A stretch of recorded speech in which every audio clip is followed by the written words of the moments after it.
Trump ने Putin से क्या कहा कि चीन बेचैन। रूस को लेकर ट्रंप को चीन ने दे दी धमकी। रूस यूक्रेन में युद्ध शुरू हुए 3 साल से ज्यादा का वक्त हो गया है, लेकिन जंग की ये आग बुझने का नाम नहीं ले रही है। इस बीच अमेरिकी राष्ट्रपति ट्रंप ने ऐसा प्रस्ताव दिया है जिससे लगता है कि पुतिन को ट्रंप मनाने में कुछ हद तक कामयाब हो सकते हैं। ट्रंप ने रूस को यूक्रेन से युद्ध विराम का प्रस्ताव दिया है। रूस और यूक्रेन में शांति समझौते को लेकर चीन भी एक्टिव हो गया है।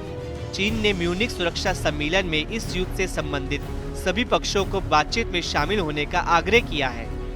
चीन ने इससे पहले भी संघर्ष विराम की कोशिश की थी, लेकिन तब शी जिनपिंग का प्लान फेल हो गया था। ट्रंप ने रूस के राष्ट्रपति पुतिन से सऊदी अरब में मुलाकात का भी ऐलान कर दिया है।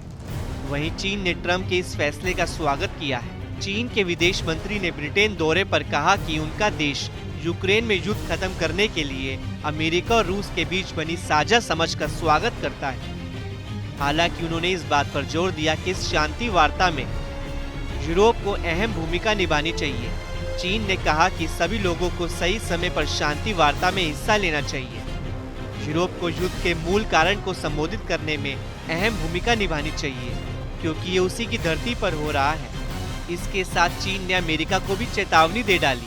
अमेरिका के साथ संबंधों को लेकर वांग यी ने कहा कि चीन अंतर्राष्ट्रीय संबंधों से निपटने में आदेशों और नियमों को महत्व देता है।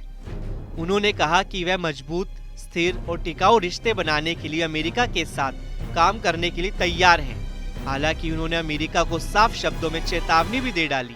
उन्होंने कहा, हमें उम्मीद है कि अमेरिका हमारे साथ उसी दिशा में काम कर सकता है, लेकिन अगर अमेरिका अभी भी चीन को दबाने और नियंत्रित करने के लिए प्रतिबद्ध है तो हमारे पास अंत तक साथ निभाने के अलावा कोई विकल्प नहीं है। अमेरिकी राष्ट्रपति ट्रंप ने रूसी राष्ट्रपति पुतिन और यूक्रेन के राष्ट्रपति जेलेंस्की से फोन पर बात की और अधिकारियों को बातचीत शुरू करने का काम सौंपा।